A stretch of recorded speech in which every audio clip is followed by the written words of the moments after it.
Deux hommes sur la brèche. Ils revoient les derniers détails de l'arrivée du Tour de France ici à Bergerac. Depuis octobre dernier, l'équipe municipale est sur les dents. Car il faut imaginer ici la déferlante de centaines de coureurs dans ces rues commerçantes. Les voitures de directeurs sportifs partiront sur la gauche. Donc là, il faut faire sauter tout ça. Là, on est au cœur du dispositif. ASO va venir installer son village du Tour sur la place de la République. Ils vont prendre toute la place de la République dans la nuit du vendredi. Ils nous demandent donc d'occuper deux avenues complètes, l'avenue Wilson et l'avenue de Verdun, où on va mettre toutes les équipes, les 22 équipes avec leurs bus, leurs camions, leurs véhicules. Pendant 2 jours, Bergerac et ses environs vont être vus par plus de 3,5 millions de téléspectateurs. Un événement qui représente une belle campagne de communication pour un budget de près de 70 000 €. Sur le plan sportif, le contre-la-montre du 26 juillet déterminera le vainqueur de la Grande Boucle.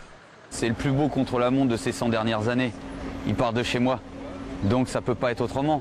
Aujourd'hui, ils vont emprunter des petites routes, ils vont emprunter des villages, parce que le monde rural, il ne faut pas l'oublier. Le Tour de France, c'est aussi ça, c'est le monde rural. On va passer dans des petits villages comme Belleymas, comme Villamblard, comme Manzac, comme Coulonnier. Pour arriver à Périgueux, allez voir sur les petits villages comment ils ont décoré. Je vais vous dire, ça n'a aucune commune mesure avec certaines grandes agglomérations. Rappelez-vous, c'est un certain Miguel Indurain, le 11 juillet 1994, qui avait récupéré le maillot jaune ici, à l'arrivée du contre-la-montre à Bergerac. 20 ans après, le 26 juillet prochain sera tout aussi stratégique. C'est le seul contre-la-montre de la Grande Boucle. Et c'est peut-être ici que se jouera ce Tour de France.